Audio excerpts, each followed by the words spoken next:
Panorama TVC está de volta e o assunto agora é o trabalho realizado pelo GRAU, o Grupo de Resgate e Atenção às Urgências e Emergências. Esse é um serviço estadual que nasceu em 1989 e chegou a Rio Preto em 2015. A base local do GRAU está completando este mês 10 anos de atuação. Para falar sobre as ações realizadas pela equipe do GRAU, eu recebo aqui no estúdio o médico Bruno Peron, que é coordenador do GRAU aqui em Rio Preto. Bruno, muito obrigada pela participação.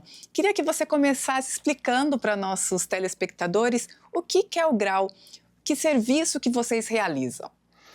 Boa tarde, obrigado pelo convite aí para poder estar explicando um pouco mais sobre o nosso serviço aqui, o nosso atendimento. O Grupo de Resgate é um serviço inicialmente especializado em atendimento aos traumas, né? Ele foi criado para atendimento às urgências traumáticas. Então, inicialmente lá, ele foi voltado para atender os traumas. Só que, de acordo com essa demanda muito grande de emergências clínicas também, né? Acabou se transformando num atendimento voltado a qualquer tipo de urgência e emergência. Entendi. Hoje a gente atende tanto emergências traumáticas quanto não traumáticas, mas existe aí um projeto, um objetivo de que o GRAU realmente volte a ser focado nas urgências traumáticas. Sim. E me fala uma coisa, é um serviço ligado à Secretaria Estadual de Saúde, né? Queria saber como é que vocês trabalham? Por exemplo, aqui em Rio Preto, quantos funcionários, quantos profissionais integram a equipe do GRAU? Nós somos concursados da Secretaria de Saúde, trabalhamos juntos com a Secretaria de Segurança Pública no Corpo de Bombeiros. Somos 10 enfermeiros e 7 médicos. Éramos para ser mais no concurso, mas alguns acabaram saindo do grupo por motivos pessoais. Eram para ser 10 médicos e 16 enfermeiros no grupo no total. Olha só! E aí tem os bombeiros também, militares nesse grupo aí, né? Isso. Atualmente a gente tem 3 bombeiros, que são os nossos condutores fixados, né? Eles que trabalham, cada prontidão tem um bombeiro que é o nosso condutor, que está sempre com a gente e o trabalho fica fixo, né? Então a gente fala que a gente tem o nosso elo com o bombeiro. Quando a gente chega numa ocorrência clínica ou traumática, independente, ele já sabe o que ele tem que fazer. Ele sabe a função dele, além de conduzir a viatura, ele faz parte da nossa equipe e não precisamos ensinar mais nada. Quando um deles sai de férias, aí acaba entrando um outro para suprir a função, mas muitos já estão treinados, né? 10 anos de trabalho, então muitos outros já passaram com a gente também. Por esse espaço, né? Já sabem como que é a atuação. Doutor Bruno, eu queria saber, o GRAU atua só em Rio Preto ou atende as cidades da região também? E quantas cidades seriam essas? A gente atua em toda a área do 13º GB, né? Toda a cobertura do 13º GB. Do Corpo de Bombeiros nosso aqui, né? Exatamente. Então, a gente teria uma abrangência muito extensa. A gente atuaria desde a divisa com Minas, até passando lá para a região de Votuporanga, passando Catanduva. A nossa área de abrangência, em teoria, seria muito grande. Mas como tem outras unidades de suporte avançado na região, acaba que a gente se restringe mais essa região mais próxima de Rio Preto, dependendo muito da situação. Quando é uma situação de desastre muito grande, a gente acaba dando apoio a qualquer lugar onde o Corpo de Bombeiro precise do nosso apoio. E existe um projeto também, né, do Águia, porque quem tripula o Águia é a equipe do GRAU, e a gente tem o Águia aqui, né, aqui na cidade. Exato. Hoje ele ainda não faz parte da equipe de vocês? Não, ainda não. Apesar do Águia aqui, ele ser um Águia que a gente fala, ele serve tanto para policiamento quanto para resgate, né? Ele já é preparado para fazer as duas coisas. Ainda tramitam os projetos para que tudo isso fique regularizado, né? Exatamente. Então a gente fica nessa dependência para depois ter o treinamento para um dia a gente conseguir tripular o Águia aí, e aí sim a gente estenderia realmente toda toda a região aí do 13º Grupamento dos Bombeiros. Doutor Perão, eu queria que o senhor explicasse como é que é o acionamento do GRAU. É pelo mesmo número de bombeiros? Como é que funciona? E aí, chegando lá, quem define se vai equipe do Corpo de Bombeiros ou se vai GRAU? Como é que é isso? A gente é acionado pelo 193, né? É diferente do acionamento do SAMU, é acionado pelo 193, cai na central do Corpo de Bombeiros, e aí o Corpo de Bombeiros, eles têm um protocolo, existe um POP, né, que é um protocolo operacional padrão, e vai depender daquele acionamento. O protocolo operacional padrão dos bombeiros vai definir se é um caso que precisa ou não de atendimento médico. E dependendo da situação, eles vão acionar, junto com a unidade de resgate, a unidade de suporte avançado, que é a USA, e o acionamento acaba saindo ao mesmo tempo. Eles acionam as duas unidades juntas. Olha só, e vocês trabalham em conjunto, né? Aqui em São José do Rio Preto a gente tem uma VIR, que é uma viatura de intervenção rápida, né? Que é um carro, né? Na verdade é uma Pajero. Então a gente desloca mais rápido, mas por outro lado a gente não transporta a vítima. Então a gente tem que estar sempre acompanhado de quem faça esse transporte depois do atendimento que o GRAU fez no local da ocorrência. Ali, exatamente. Né? Então a gente sempre tem que estar em parceria com alguém. Isso ajuda bastante em muitas situações. Já teve situação, por exemplo, de preso em ferragem em outras cidades, e aí tem uma ambulância, por exemplo, em Jaci. Aí a gente transforma a ambulância de Jaci numa UTI móvel. A gente precisa do condutor da ambulância, o resto a gente tem faz, tudo. Né? A gente transforma qualquer ambulância numa UTI móvel com a nossa equipe e os materiais que a gente carrega. Falando em materiais, doutor Perón, que tipo de insumos que o GRAU carrega consigo? O que vocês têm lá, né? Que tipo de atendimento pode ser feito? Do mais simples ao mais complexo, por exemplo? A gente tem praticamente tudo que existe dentro de uma sala de emergência de um hospital. A gente tem desde um termômetro simples para ferir temperatura, um oxímetro de pulso, um material para medir pressão, uma tala para imobilizar. Aí a gente passa por cardioversor para fazer desfibrilação, um dispositivo que poucas unidades têm que chama coxímetro, que é para medir a porcentagem de monóxido de carbono que tem circulante no sangue, que assim, pouquíssimos lugares têm. Material para fazer cirurgia, se for necessário, dentro da viatura. Tem serras para fazer amputação, se for um caso extremo. O senhor, inclusive, é cirurgião geral e cirurgião do trauma. Por isso essa necessidade, então, né, de um profissional tão especialista, tão especializado em determinada área, né? Não são só cirurgiões que trabalham no GRAU, né? Nós temos intensivistas. No nosso grupo, especificamente, são cirurgiões e intensivistas. Ok. Mas tem anestesistas no GRAU de São Paulo, tem outras especialidades também que trabalham, mas no nosso grupo são só cirurgiões e intensivistas. Mas existem casos, teve colega de São Paulo que precisou fazer amputação na cena porque o membro estava preso e não tinha como retirar a pessoa da cena sem...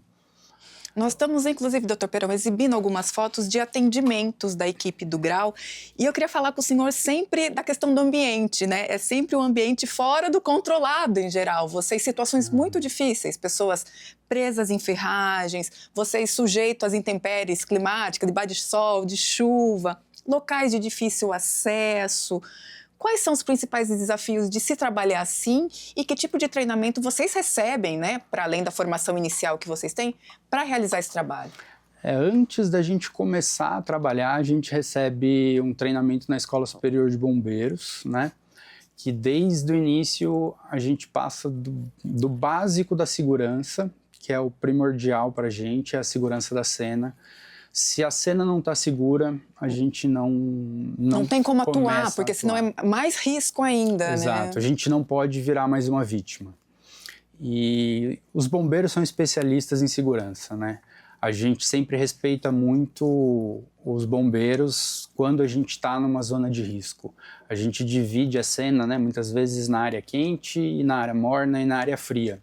Quando a gente chega numa situação dessa, os bombeiros adentram a área quente e a boa parte das vezes a gente espera a ordem para adentrar a área quente. Olha só. Aí o chefe, né, o comandante ali da operação, normalmente a maior patente, ele vai, doutor, pode entrar aqui para ver a vítima. Ou ele vai tirar a vítima e trazer para a área morna para a gente poder avaliar. Vai depender muito do risco que tiver ali da situação. De cada situação. Mas a gente tem treinamento e a gente tem equipamento para adentrar, né, essas áreas mais arriscadas. E o treinamento é contínuo. A gente fez o treinamento lá atrás e a gente está sempre junto com o pessoal do bombeiro, fazendo os treinamentos de altura, os treinamentos de salvamento, de resgate em estrutura difícil. Mas o principal realmente é o treinamento de estricação, é o treinamento de presa em ferragens, que é o que a gente pega grande parte das vezes. Isso mesmo que eu ia perguntar para o senhor. A média de atendimentos do grau aqui, da base de Rio Preto, por mês, e quais os principais tipos de ocorrência? A média de atendimentos gira em torno de 90 a 100 atendimentos por mês, né, da nossa unidade de suporte avançado. As principais ocorrências são acidentes em rodovia, principalmente com presa em ferragens, e as emergências clínicas, como parada cardíaca, e o que tem aumentado muito são os tentantes, né, os suicidas, as tentativas de suicídio, os tentantes contra a própria vida. Isso estatisticamente vem aumentando bastante aí desde 2020, 2021. Para cá. A gente tem visto aí um número crescente. Doutor, 10 anos de grau em Rio Preto. Nesse período, quais ocorrências, atendimentos, né, ou situações o senhor destacaria como mais emblemáticas de atuação do grau? Ou porque marcaram pela questão do tamanho, da magnitude, da dificuldade, ou mesmo de uma questão mais inusitada? O que o senhor poderia citar? Eu acho que, individualmente, acredito que cada profissional tem o seu ali, né? Tem a sua situação, exato.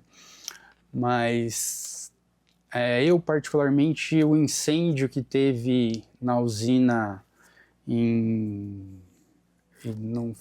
próximo de Catanduva, agora me fugiu o nome da cidade, que foi um incêndio que incendiou um tanque de combustível e a gente passou 30 horas lá combatendo o incêndio para evitar que pegasse fogo. Teve também um incêndio numa fábrica de doces aqui, que foi uma magnitude muito grande. A fábrica de colchões aqui próxima também do quartel. Eu acho que essas ocorrências, onde coloca a vida dos bombeiros em risco, que deixa a gente mais sensibilizado, assim. É mais complexo, porque eles estão colocando a vida deles ali para cuidar dos outros também, e a gente está lá para cuidar deles. Então, esse trabalho, essa parceria, são nossos amigos, são as pessoas que estão com a gente todos os dias, né? Então, são situações que, pelo menos para mim, marcam bastante. E tem outras situações, pacientes que você consegue realmente salvar, né? Pacientes muito graves, acidentes muito graves, que a gente atende, consegue depois ver o paciente bem. Tem um caso muito, muito específico. Um paciente teve uma parada cardíaca dentro do aeroporto e a gente foi atender, reverteu a parada cardíaca. Aí esse paciente foi atendido por um colega do grau no hospital e ele cuidou dele na UTI, depois esse paciente teve alta. Um ano depois, a gente discutiu, né, comentou o caso dele dentro de um grupo de estudos que a gente tem no grau. E eu trabalho de cirurgião numa outra cidade, aqui próximo, em Pereira Barreto. Fui atender, estava atendendo lá, aí fui atender um paciente para operar de uma hérnia. Era ele. Assim, ele contou a história, você tem algum problema de saúde? Eu tive uma parada cardíaca no aeroporto de Rio Preto e eu... Você falou, pera lá, te atendi. Aí foi uma coisa bem... Fica marcado, né? Fica, a gente se abraçou, a gente chorou, foi uma coisa bem emocionante. Doutor, aliás, você falou do atendimento aqui na região, mas a equipe do grau também presta apoio, assistência, e às vezes numa distância maior. Parece que teve parte da equipe em Brumadinho, em Minas Gerais, na época do rompimento da barragem lá, né? Foi 2019. Exato. Lá precisou de muita gente, né? Foi uma catástrofe de um nível que não dá para falar. E o Pedro, que é um dos nossos colegas, ele se voluntariou para ir para Brumadinho e ele passou um tempo lá ajudando, trabalhando. Foi uma missão que com certeza não tem preço, né? Ele voltou de lá muito renovado, apesar da catástrofe, né, que foi uma coisa terrível, centenas de óbitos, né, uma coisa bem difícil, mas o Grau está sempre empenhado nessas grandes catástrofes. A gente fala que o Grau está sempre ajudando aonde precisa, onde tem catástrofe, a gente está com certeza vai ter uma empenhado. equipe lá, né? E o Grau da Capital é onde tem mais médicos, então acaba que eles acabam dando suporte, mas a gente aqui do interior também, sempre quando possível, se desloca para locais mais distantes para prestar esse auxílio. Exato. Doutor Peron, eu queria que o senhor falasse um pouquinho como é que é equilibrar essa balança de ser um profissional que precisa ter a racionalidade, a frieza para atuar objetivamente em situações tão complexas e, ao mesmo tempo, ser um profissional sensível, humano, para lidar com aquela vítima que está numa situação tão difícil. Como é que é essa balança? Conta para mim quem são esses profissionais do Grau, né? Do que eles são compostos para fazer esse trabalho? Eu acho que são pais, são mães, são filhos, são irmãos, são humanos. E eu acho que essa é a parte mais difícil. A experiência traz a facilidade de você conseguir essa tranquilidade, né? Eu falo que o dia que acionar a equipe de esporte avançado por uma situação grave e eu entrar na ambulância e não sentir frio na barriga, alguma coisa está errada. Porque eu estou indo lá para salvar a vida de alguém. E você tem que ter a tranquilidade e você tem que acalmar todo mundo que está ao seu redor e fazer o seu melhor o tempo todo. E pensar que você deixou, no meu família caso, em casa também, né? Então, aí que vem do cuidado, de seguir as orientações do bombeiro que vai estar lá primeiro, assim, agindo com responsabilidade, né? E todos têm muito a perder, né? Todos nós temos muito a perder e a gente está deixando os nossos para cuidar dos outros. E isso é o que é ser do Grau. Eu acho que ser do Grau é isso. Eu queria, inclusive, terminar, doutor, exibindo a imagem dos integrantes do Grau aqui de Rio Preto. São dessas pessoas que a gente está falando. E deixar nosso agradecimento e parabenizar pelos 10 anos de atuação aqui na cidade, que venham muitos mais anos e com essas mudanças que o senhor citou, esses aprimoramentos, né, doutor? Sim, eu acho que esses 10 anos tornaram a gente uma família, né? Mais do que amigos, mais do que profissionais, viramos uma família. E espero que venham muitos outros anos, que venham muitas outras comemorações e que a gente possa salvar muitas outras vidas. Sempre está contando bons resultados, boas histórias, né? Com certeza. Doutor Bruno Peron, muito obrigada pela participação. TV Câmara sempre aberta a divulgar o trabalho do Grau. Fique à vontade, assim que tiver novidades por lá. Quando quiser nos trazer notícias, estamos aqui. Obrigado, eu que agradeço.